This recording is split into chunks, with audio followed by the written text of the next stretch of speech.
이토라는 사람이 그 천우엽이라는 조직을 만들어서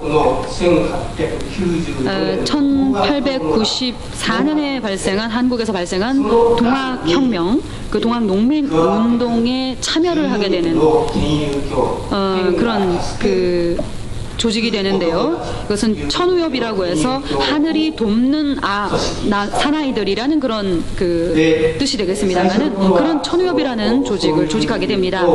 그래서 그런 의미에서 말씀을 드리자면은 한국의 왕조가 부패를 했으니까 이것을 전복시키는 반정부 운동을 일으킨 그 동학혁명을 본인들은 일본에서 원조하러 왔다, 도와주러 왔다. 그리고 전봉준 장군과도 만났습니다. 물론 만나지 않았다라는 설도 있지만 요시쿠라 5세가 쓴 그런 글을 보면요, 만난 것이 분명합니다.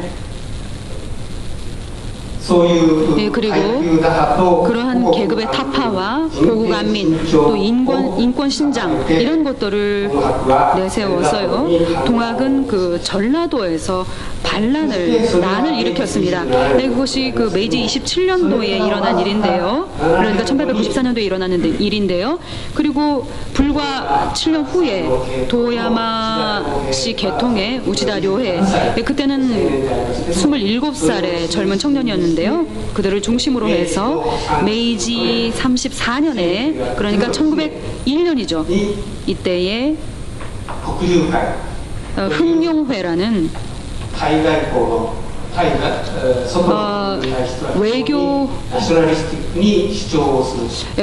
외교적으로는 굉장히 내셔널리스트한 주장을 하는 그런 모임을 만들었습니다. 일본의 우익은 사실은 이때에 비로소 성립했다고 볼 수가 있습니다. 메이지 34년에 성립을 한 것이죠. 하지만은 일본의 좌익들도요, 마찬가지로 1901년 메이지 34년 사회민주당이 동일한 회의에 탄생을 했습니다. 거기에서 분명히 일본의 우익과 좌익이 크게 분리되게 되었습니다.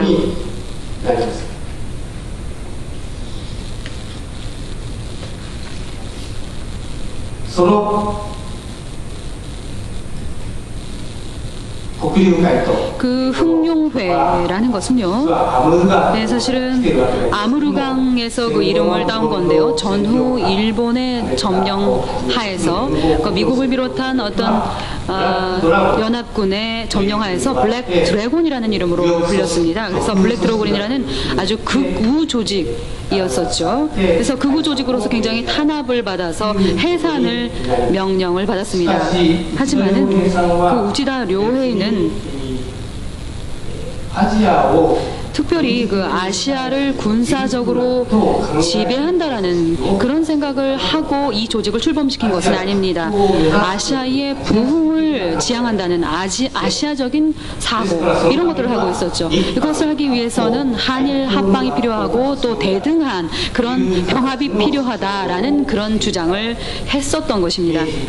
네, 메이지 34년, 1901년 처음에는 그런 주장을 했었습니다. 그런데 10년 지난 이후에 메이지 43년에는요, 실제로 벌어진 이것은 사실은 한일 합방이 아니라 대등한 그런 그 병합이 아니라 일본이 그 한국을 병합시키는 그런 그 결과가 벌어지고 말았습니다.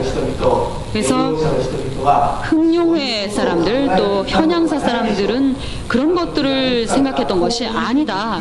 그때는 한일이 대등한 위치에서 병합하는 것을 원하는 것이 아니었는가. 그래서 우리는 일진회 멤버들하고 그래서 협력을 해서 같이 대등한 대동국을 만들자고 했었던 것이 아닌가. 그런데 결과적으로는 그것이 한국 병합이라는 그야말로 일본의 제국주의의 식민지가 되는 그런 결말로 가버리고 말았지 않았는가라는 것입니다. 그러니까 우리 이용구가 속임을 당했나, 아니면은 그 반대편이 또 기만을 당한 것인가. 그렇다면 우치다 료헤이도 일본 정부에 의해서 속임을 당해서 한일 병합이 이루어지고 말았는가라는 부분을 아까 말씀드렸던 그 서신 속에서 추궁을 하고 있는 것입니다. 한일 병합의 문제는요, 굉장히 어려운 부분이 있습니다. 그래서 일본에서는 최근 한 4, 5년 이토베 나조라는 사람의 그 책이 굉장히 아주 많이 선전이 되고 있는데, 이토베 나조 씨는요, 식민지 치하와 관련되는 그런 연구를 하고 있습니다. 한일 병합은 굉장히 기쁜 일이었다라는 식으로 주장을 하고 있습니다. 결과적으로요,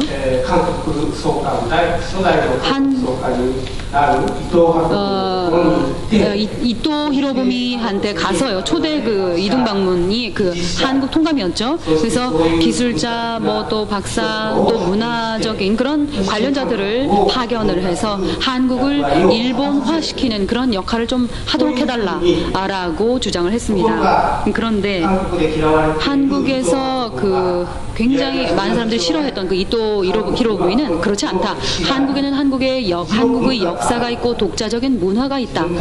그러니까 독자적으로 스스로 근대화를 시작한다든가 아니면은 생활을 개선한다든가 하는 것은 그들 스스로의 손으로 할 수 있는 일이니까 일본인들을 파견하는 그런 부분에 대해서는 나는 반대한다라고 말을 했습니다.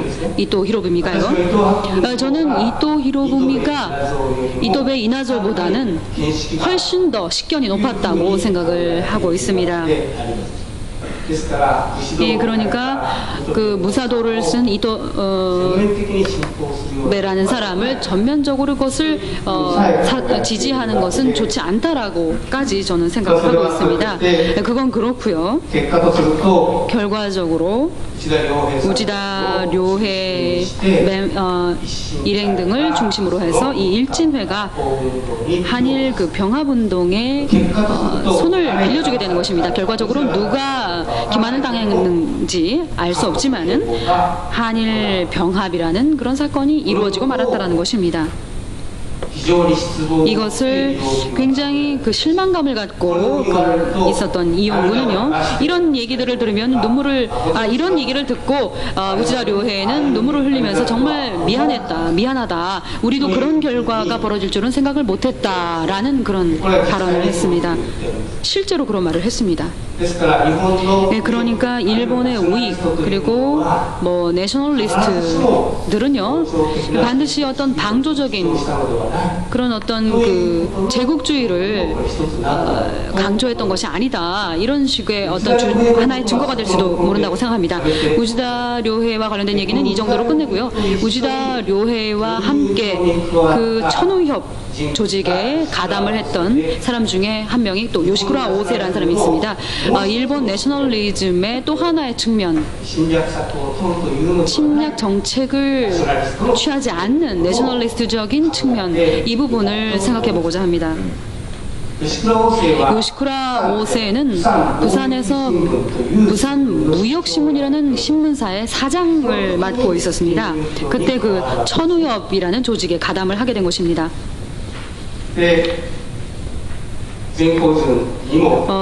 그래서 그 동아경망을 일으킨 전봉준과도 만난 적이 있고요. 실제로 만났다고 얘기를 하고 있습니다. 예, 그런 식으로 해서 굉장히 그 인덕이 높은 사람이라는 그런 글도 있습니다만은 그 7년 후인 메이지 34년 흥룡회가 조직이 됐을 때 흥룡이라는 월간지를 간행을 합니다.